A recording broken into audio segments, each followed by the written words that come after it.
Buenos días, hermanos. El día de hoy quiero hablar acerca de la crucifixión de Jesús, del juicio que él tuvo que vivir antes de que lo encontraran culpable y decidieran crucificarlo. Este fondo que ves aquí atrás, este escenario, es de la Vía Dolorosa. Es una parte de la Vía Dolorosa que es por donde se considera que caminó Jesús, camino al Gólgota, donde sería crucificado. No todos los tramos tienen escalones, pero algunos sí, y la verdad es que no suena como algo muy agradable caminar cargando una cruz. Jesús lo hizo por amor, por ti, por mí. Entonces, de esto quiero hablar el día de hoy. Quédate hasta el final. Vamos a hablar acerca de qué es lo que sucedió antes de que Jesús pudiera ser entregado en este lugar. Y como vimos en la semana pasada, Jesús pues entra a Jerusalén, periodo que está por celebrarse la Pascua. Es un tiempo de celebración. Pero fíjate, en la noche que fue entregado Jesús, solamente había dos personas que sabían qué es lo que iba a pasar después. Una era Jesús, por supuesto, pero la otra era Judas, porque él ya había puesto a funcionar un plan en marcha para vender a Jesús y lo hizo por 30 monedas de plata.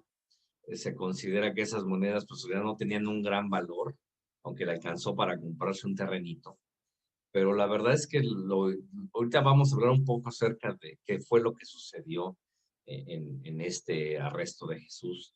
La verdad es que a veces nos quejamos de que la vida ha sido injusta para nosotros, que algunas personas nos han traicionado, pero déjame decirte que aún Jesús tuvo gente como Judas que lo traicionó, siendo que él tuvo el mejor maestro, caminó con Jesús, vio sus milagros. O sea, Judas no era un desconocido, como algunos de los que lo juzgaron, que actuaron de manera incorrecta en contra de él.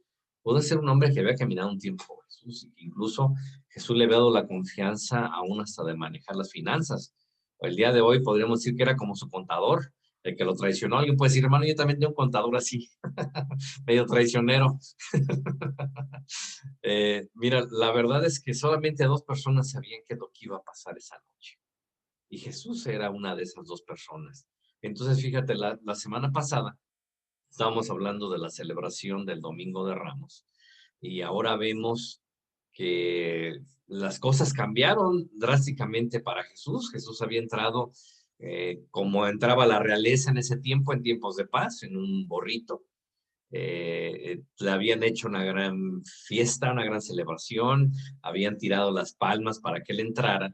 Y habíamos visto también de que los líderes religiosos no les gustó lo que eso estaba sucediendo, hasta le pidieron que los callara, ¿sí? Y en ese momento entraron cosas en movimiento que decidieron el futuro de Jesús, aunque ese futuro ya se había decidido desde antes de la creación, de que necesitábamos perdón por nuestros pecados.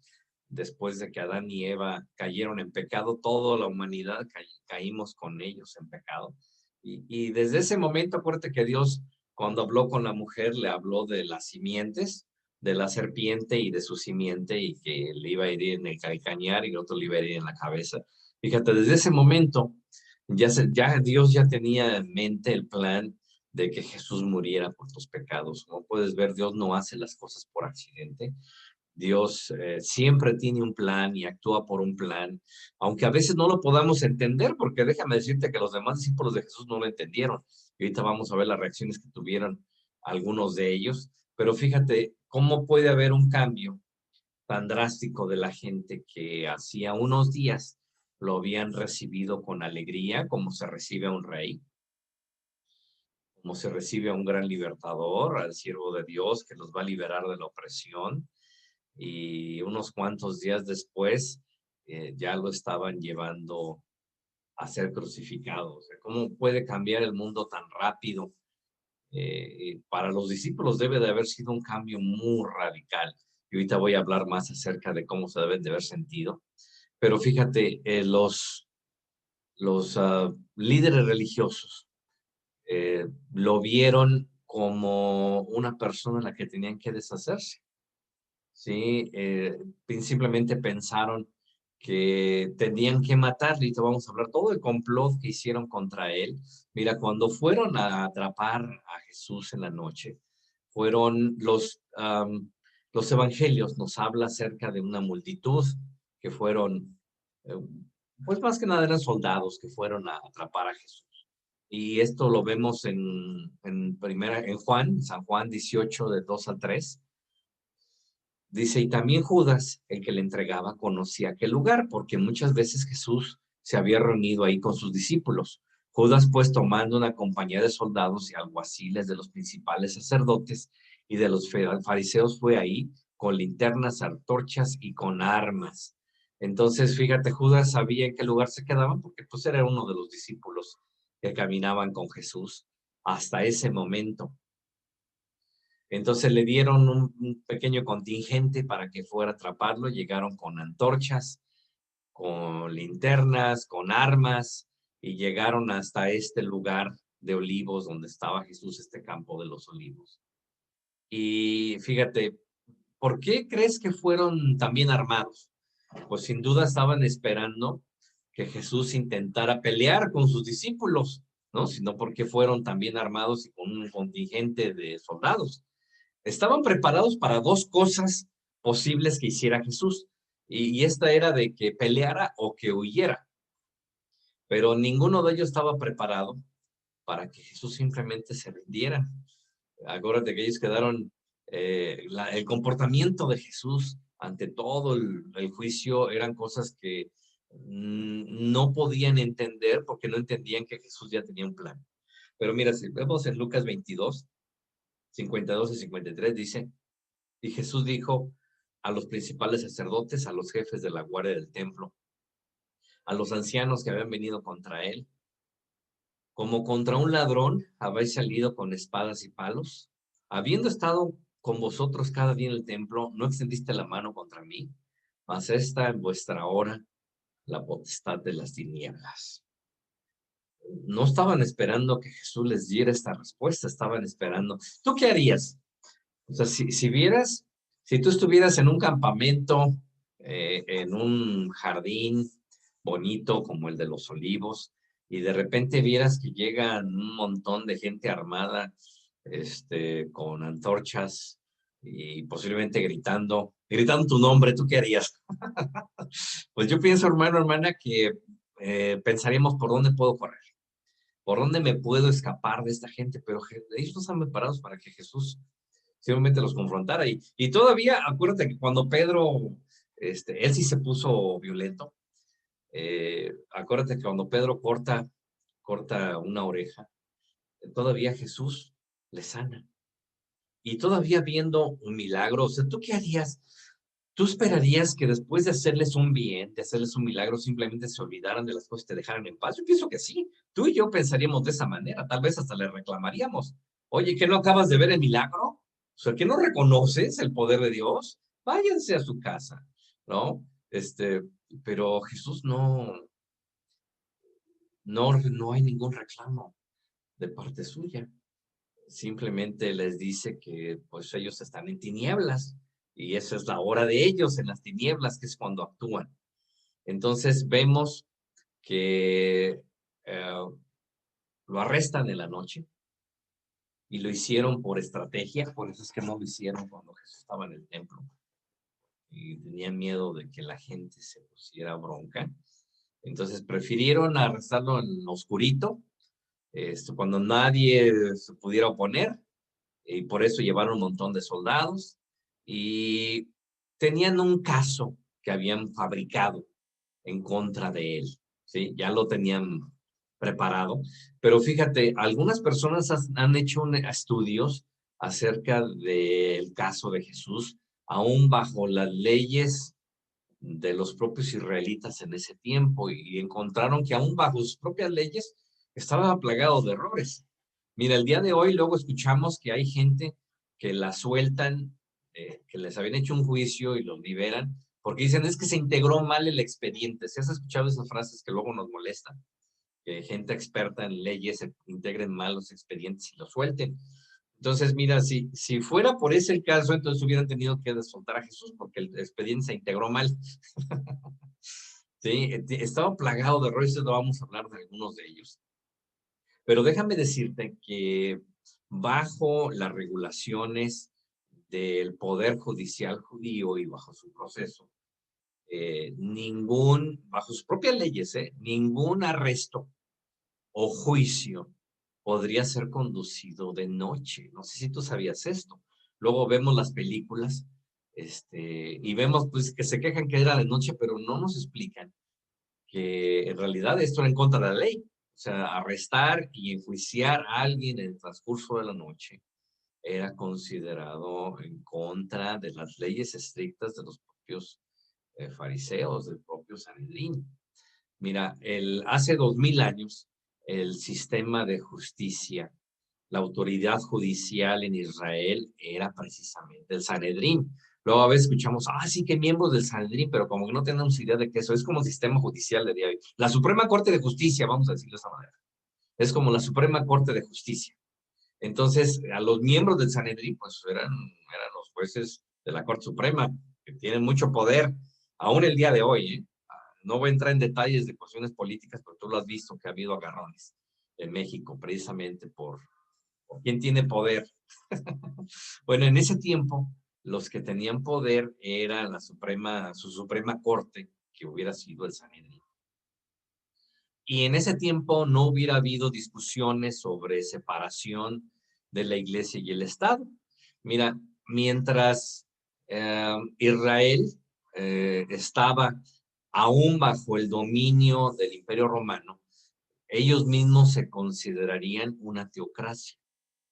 Acuérdate que Israel se manejó de una manera muy diferente a los demás países, incluso actuales, en los cuales ellos no tenían democracias. O tenían reyes, o sea, tenían reinados, o en el caso de los israelitas, ellos consideraban que lo que tenían era una teocracia. Mira, ¿qué es la democracia? Eso viene del griego, de la palabra griega demos, que significa gente, y kratia, que significa poder, donde decía la democracia es que la gente tiene el poder, no un grupito privilegiado, no un linaje de sangre, pero en ese tiempo ellos hubieran considerado que lo que tenían era una teocracia en la cual teo significa Dios, entonces significa que Dios era el que tenía el poder sobre Israel. Y en un principio así fue, pero luego después, acuérdate que ellos se desviaron mucho en sus reglas y se olvidaron de lo que realmente significaba. Pero vamos, ante sus propios ojos de ellos, si tú les hubieras preguntado a cualquier israelita de ese tiempo, de los tiempos de Jesús, qué tipo de gobierno tenían, te hubieran dicho que tenían una teocracia, en la cual Dios es el que mandaba y lo hacía a través de sus santos hombres elegidos para esos cargos, prácticamente puestos por Dios. Entonces, el Gran Sanedrín tenía 71 miembros, pero ellos no se reunían por cualquier cosa, solamente se reunían por cosas, por cuestiones de seguridad nacional. Solamente eran momentos en que se convocaba al pleno del Sanedrín. Entonces, cuando aquí ves que no se convocó el pleno para el juicio de Jesús, ni siquiera era la mitad, entonces vemos que menos de la mitad de los que se reunieron era el grupo que conspiraba en contra de Jesús y pues no quisieron involucrar a otros miembros, como ese Nicodemo, ¿no? Que también era miembro del Sanedrín y que pues a él le gustaba la manera como hablaba Jesús y hasta lo fue a ver, entonces no quisieron que los demás se involucraran, los que no opinaban como ellos. Entonces, así es como ellos funcionaban y como funcionan las cortes aún el día de hoy, tenían ciertas restricciones, en el cual los juicios se llevan a cabo durante las horas de función de las propias cortes. Fíjate, igual en ese tiempo las cortes del Sanedrín no operaban la noche. Entonces, aquí ya fue una de las primeras violaciones a sus propias leyes, cuando le hicieron a Jesús un juicio en la noche. Debería de hacerse durante la luz del día. Además, cuando arrestaron a Jesús, se considera que era entre la 1 y las 2 de la mañana, cuando fueron a arrestarlo. Aparte, la información con la cual pudieron aprender a Jesús fue información que les proporcionó Judas, ¿sí? Que era uno de sus seguidores, uno de sus discípulos. Pero entonces, aún por las leyes de ese tiempo, se hubiera considerado que más bien Judas sería cómplice, porque acuérdate que era parte de su grupo. Entonces tendría un conflicto de intereses y debería haber sido encontrado tan culpable como el acusado. ¿Sí? Aún bajo sus propias leyes, ¿eh? O sea, el día de hoy también, o sea, se lo hubiera encontrado también a Judas culpable y se hubieran llevado a los dos, ya que habían sido cómplices de los crímenes que se le acusaban a Jesús. Era parte de su grupito. Entonces, pero fíjate, cosa curiosa, en este caso, Judas llega a un arreglo con ellos, le dan un billetito y él va y lo entrega. Entonces, la verdad es que aquí fue otra de las fallas de este juicio, porque Judas no debió haber sido quien entregara, debió haber sido capturado junto con él. Y luego vemos, y aparte de que Judas no solamente era discípulo de Jesús, era de los más allegados, manejaba el dinero de Jesús, era como su contador, si lo quiere ver de esa manera, y después nos dice la Biblia que se robaba del dinero que les llegaba, ¿no? O sea, acuérdate cuando rompieron el perfume y jugaron los pies de Jesús, le molestó a Judas. ¿Por qué? Pues estaba pensando, híjole, ese perfume lo podemos ser vendido por un buen varo, ¿no? ¿Y qué cosas hubiera hecho yo con ese dinero? Él ya estaba, vamos, él ya se había desviado su corazón hacía mucho. O sea, no fue de que cuando entró a Jerusalén se sintió decepcionado porque Jesús no era ese líder militar que él esperaba. La verdad es que ya tenía tiempo que Judas simplemente iba con Jesús, pero lo hacía porque tenía cierta conveniencia. Y es cuando tú puedes decir, ¿cómo puede alguien ver los milagros que hace Jesús? Porque la verdad es que Jesús hizo cosas que aún el día de hoy quisiéramos ver que pasaran con esa frecuencia. O sea, la verdad de ver gente que sana de la lepra en instantes, o sea, que cuando dice vayan a presentarse al templo y en el camino al templo ya están sanos, levantar a los muertos. O sea, Judas vio dar comer a las multitudes. Judas vio una cantidad impresionante de milagros que realizó Jesús y sin embargo aún así lo traicionó.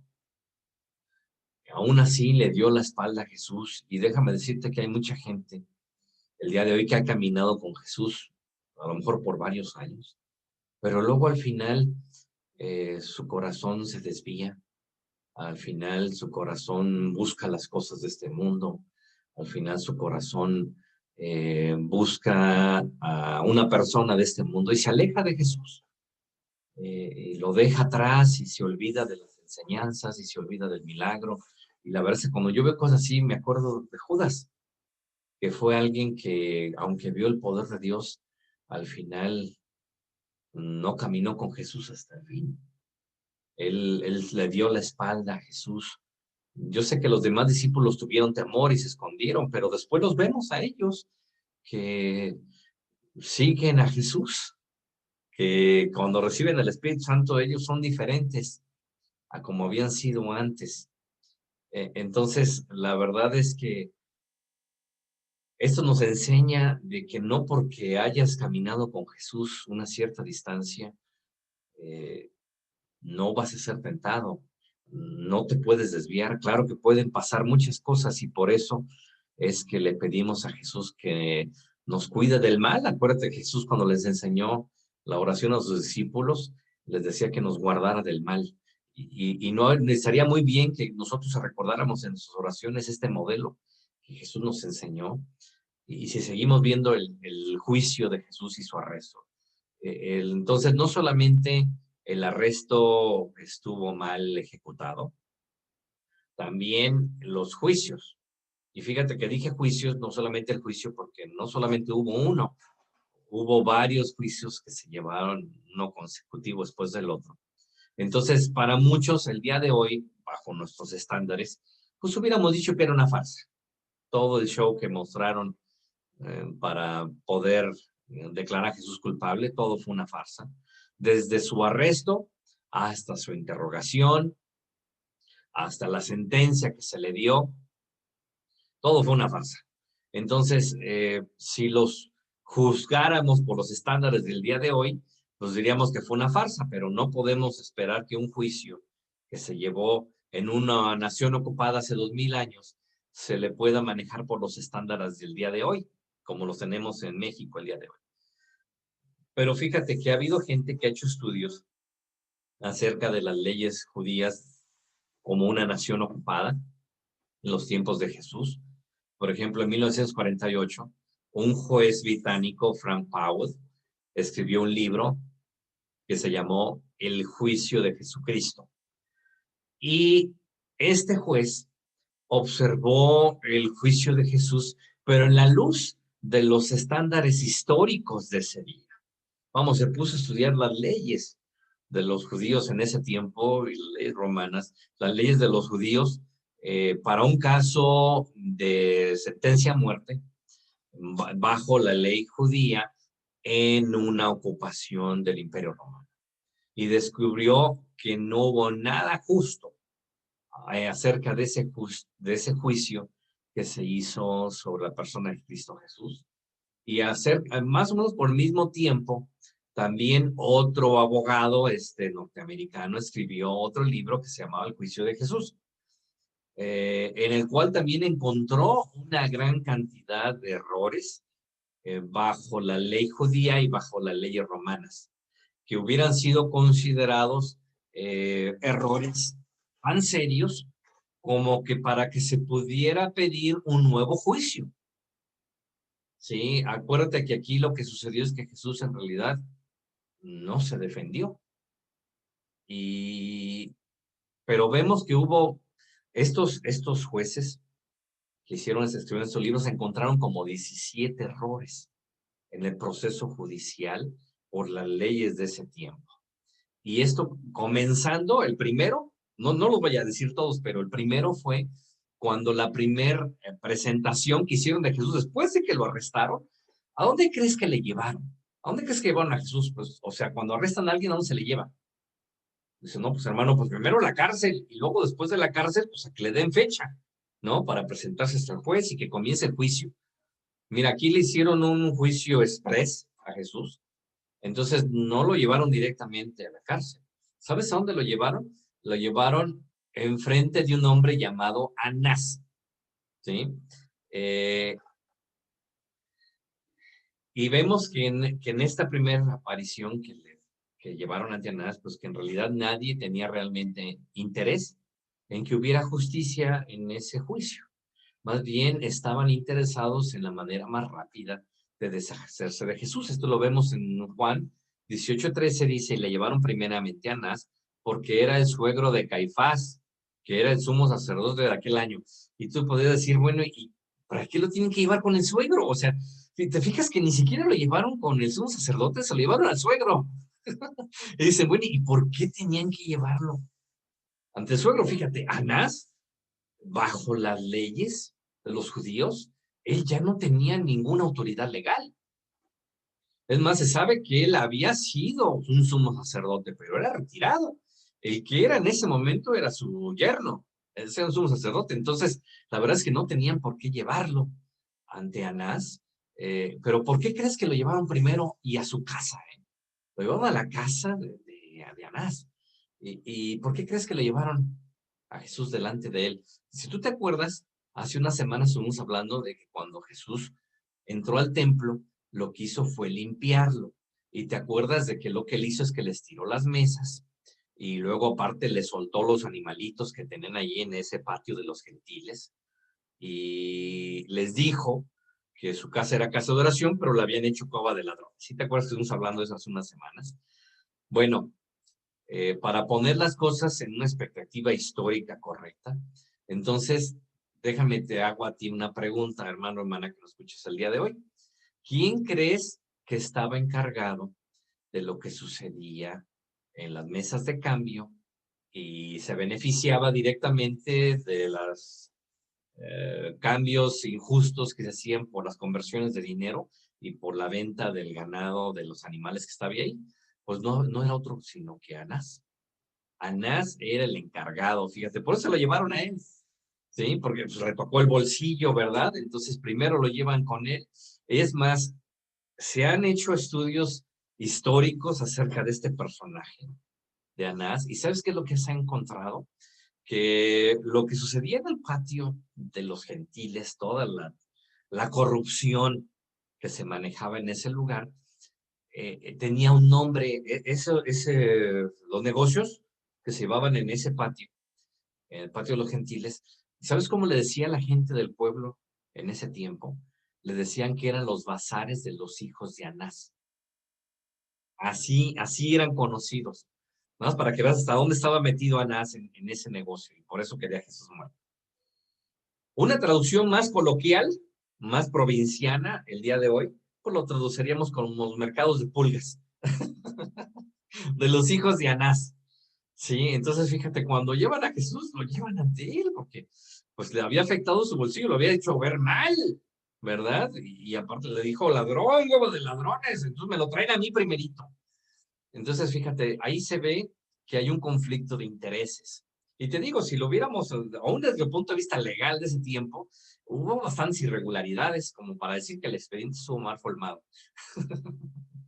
Entonces, vemos aquí lo que pasa y Jesús no les da ninguna respuesta. No les da ninguna respuesta delante de Anás. Y hasta le pegan, ¿te acuerdas lo que dice en Juan 18:23? Jesús les dice, si he hablado mal, testifican que está mal, y si bien, ¿por qué me golpeas? Hasta ya le dieron un golpe en ese lugar, ¿sí? Entonces, vemos que Anás está buscando matar a Jesús, sin importar quién sea Jesús, desde un punto de vista de su bolsillo. Hay gente que se pone mal cuando toca su bolsillo. O sea, apenas hablas de dinero, le pides, dicen que así se pierden las amistades, ¿eh? O sea, dicen que la mejor manera de perder a un amigo es prestarle dinero. Y luego cobrarle, o sea, no prestarle, no el problema es cuando le quieres cobrar, porque ahí es donde se pierden los amigos, se te esconden. Bueno, imagínate ahora de que los bazares de los hijos de Anás pues, se vieron afectados por Jesús, se vieron amenazados por él, y luego asoma el cobre, ¿verdad? Y lo llevan a su casa. Después, ahora sí lo llevan con su yerno, un conflicto de interés, lo llevan con su yerno Caifás. En Juan 11:47 al 50 dice, entonces los principales sacerdotes de los fariseos reunieron el concilio y dijeron, ¿qué haremos? Porque este hombre hace muchas señales. O sea, fíjate, no es que ellos no vieran el poder de Dios. O sea, no es que no estuvieran enterados. Sí lo vieron el poder de Dios y decían, hace muchas señales. Y dice el 48, si le dejamos así, todos creerán en él y vendrán los romanos y destruirán nuestro lugar santo y nuestra nación. Entonces Caifás, uno de ellos, sumo sacerdote aquel año, les dijo, vosotros no sabéis nada, ni pensáis que nos conviene que un hombre muera por el pueblo y no toda la nación perezca. Fíjate, ya habían decidido matar a Jesús porque hacía milagros, porque hacía señales. Hay gente que quisiera dejar las cosas como están. No le muevan. Hay gente que no le gustan los cambios. Bueno, normalmente no nos gustan los cambios, ¿eh? Cuando tuvimos que hacer cambios por la pandemia, muchos nos alteramos, ¿verdad? ¿Cómo que no? ¿Cómo que no puedo abrir? Nos ponemos a pelear con las autoridades. La verdad es que los cambios no son cosas que nos gusten. Cuando te preparan tu platillo favorito de otra manera, a lo mejor no te gusta, ¿verdad? Cosas tan sencillas como esas. Pero ellos ya habían tomado decisión de que querían que Jesús muriera. Y dice en Mateo 26:59-61, dice, los principales sacerdotes y los ancianos y todo el concilio buscaban falso testimonio contra Jesús para entregarle a la muerte y no lo hallaron, aunque muchos testigos falsos se presentaban. Pero al fin vinieron dos testigos falsos que dijeron, este dijo, puedo derribar el templo de Dios y en 3 días reedificarlo. Fíjate, cosa interesante bajo la ley del judaísmo.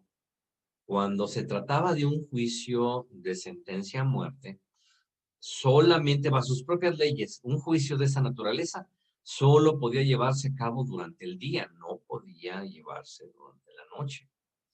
Y también tenían que dejar que pasara por lo menos una noche antes de poderlo ejecutar, o sea, tenían que pasar un día, no podían matarlo el mismo día. Esto lo hacían precisamente para que, vamos, durante la celebración de la Pascua, no podían iniciar ningún juicio. Entonces, tenían que dejar que pasara una noche también. No lo hicieron, aunque ¿sabes por qué su ley decía que tenían que dejar pasar una noche cuando iban a ejecutar a alguien a la muerte? Porque querían tener suficiente tiempo para meditarlo y posiblemente después cambiar de opinión y darle algo de misericordia.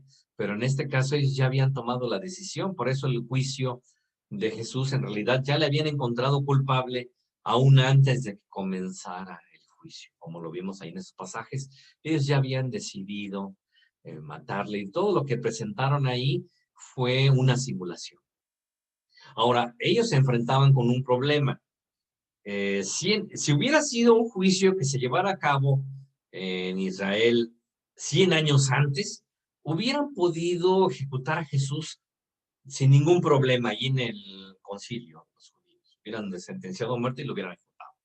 El problema que ellos tenían es que bajo la ocupación romana y las leyes romanas, ellos ya no podían ejecutar de muerte a nadie. Tenían muchos castigos que podían realizar, pero ejecuciones a muerte solamente el emperador, bueno, no el emperador, pero el imperio romano tenía que sancionar y encontrar culpable a una persona digna de muerte para que pudiera ser ejecutada.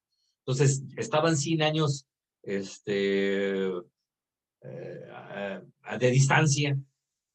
O sea, 100 años atrás ellos sí hubieran podido llevar a cabo su plan sin ningún problema. Pero como ya se encontraban, fíjate, como unos 70 años antes de que naciera Jesús, fue cuando ocurrió la ocupación romana. Y acuérdate que Jesús cuando murió ya pasaditos de los 30 años. Entonces, eran como unos 100 años de error que tuvieron los líderes judíos en los cuales ellos pudieron ejecutado su plan de matarlos sin pedirle permiso a nadie. ¿Por qué crees que iban y molestaban a Pilatos? Y estaban con Pilatos. No, es que Pilatos es que él busca que la gente se rebele. Dijo que no pagan impuestos. ¿Por qué se lo hacían? Porque ellos ya no podían matarle. O sea, ellos la encontraron bajo sus propias leyes, dentro de la falsa, vamos a decir eso de juicio que hicieron de esta farsa.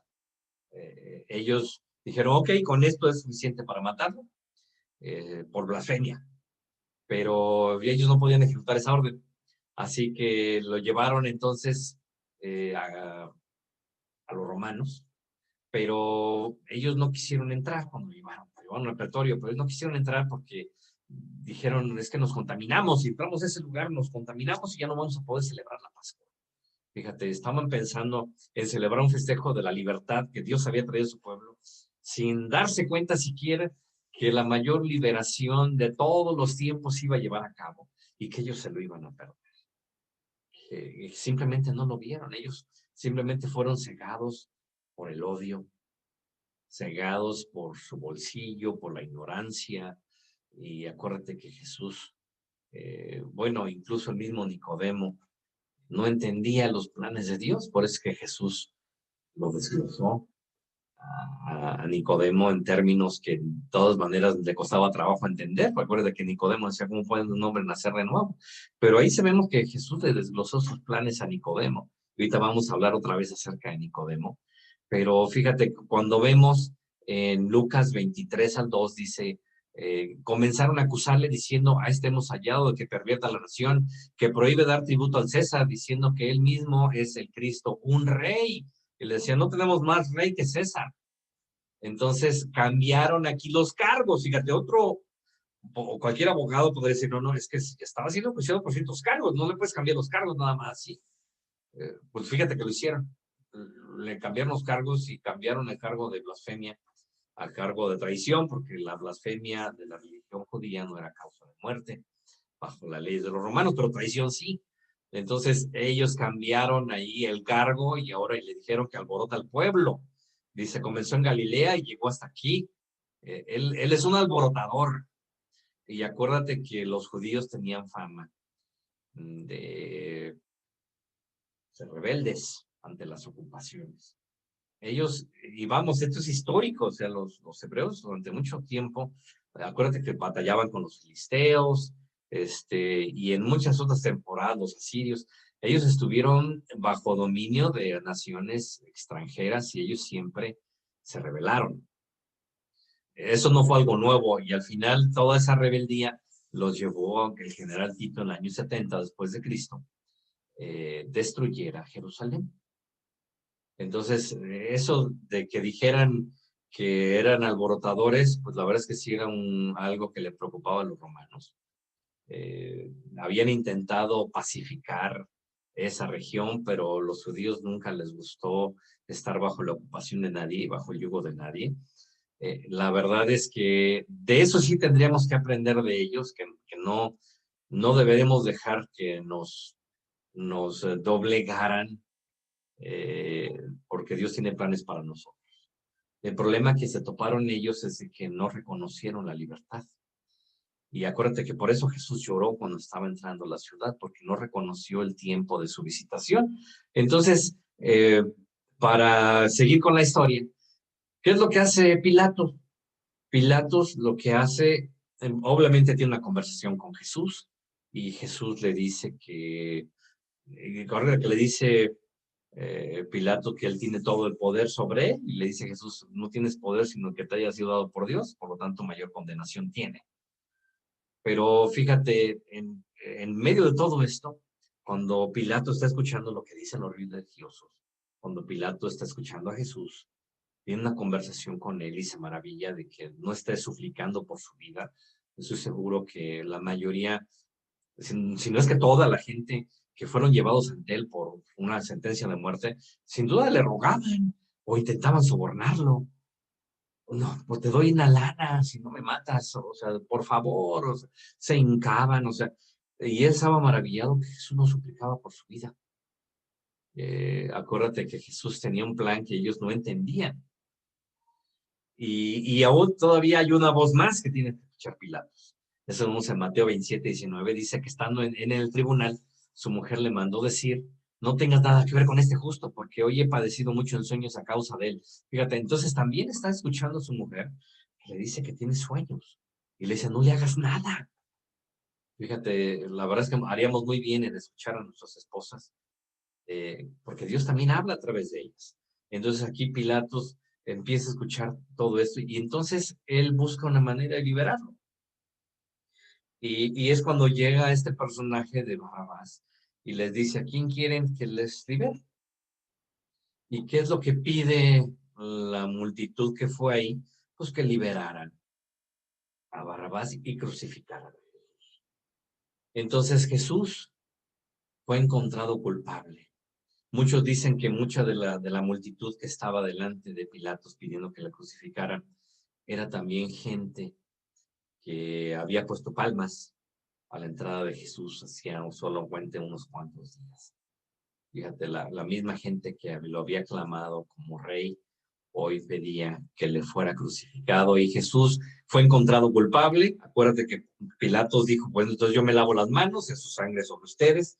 No tenían la menor idea de lo que eso iba a significar para ellos. Jerusalén fue destruida 40 años después.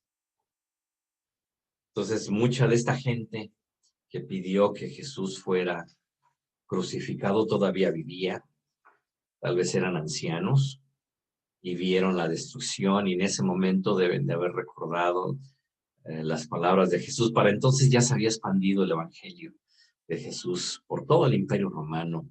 No había una sola ciudad en el Imperio Romano que no tuviera una iglesia para ese tiempo. Y deben de haber recordado lo que había dicho Jesús acerca de la destrucción y sabes qué, muy tarde muchos de ellos lo entendieron. El día de hoy que no sea tarde para ti, hermano, hermana, que nos escuches el día de hoy, que no sea tarde para ti reconocer que Dios es el Salvador, que Dios tomó su lugar, que caminó por estas calles que estás viendo aquí atrás, cargando la cruz, porque tú y yo somos culpables de pecado. Por eso es que Jesús no se defendió, porque de tal manera amó Dios al mundo, que ha dado a su único hijo, para que todo aquel que en él crea no se pierda, mas tenga la vida eterna. Jesús murió para que tú tengas una vida plena. Así que quiero invitarte, si tú no has tomado esa decisión de dejar que Jesús sea Rey y Señor sobre tu vida, entonces quiero orar contigo en este momento. Cierra tus ojos y repite conmigo: Señor Jesús, yo te doy las gracias porque tú caminaste ese camino cargando la cruz por mis pecados. Yo te acepto como mi único y suficiente Salvador. Cámbiame, Señor, transfórmame. Hazme una nueva criatura, Señor. Yo quiero que tú me resucites en ese día que tú vendrás, que tú me levantarás, Señor, de entre los muertos para reinar contigo, Señor. Dame una vida plena, una vida diferente, Señor, porque tú dejaste que te culparan a ti de un pecado que no cometiste. Tú fuiste inocente, Señor. Si nunca cometiste pecado y por ti, por nosotros te hiciste pecado. Yo te agradezco, Señor, por darme la libertad. Hazme una nueva persona en el nombre de Cristo Jesús. Hermanos, hermanas, si este mensaje ha sido de bendición para tu vida, dale like, compártelo. Nos vemos la próxima semana. Vamos a hablar de la resurrección de Cristo Jesús. Que Dios te bendiga.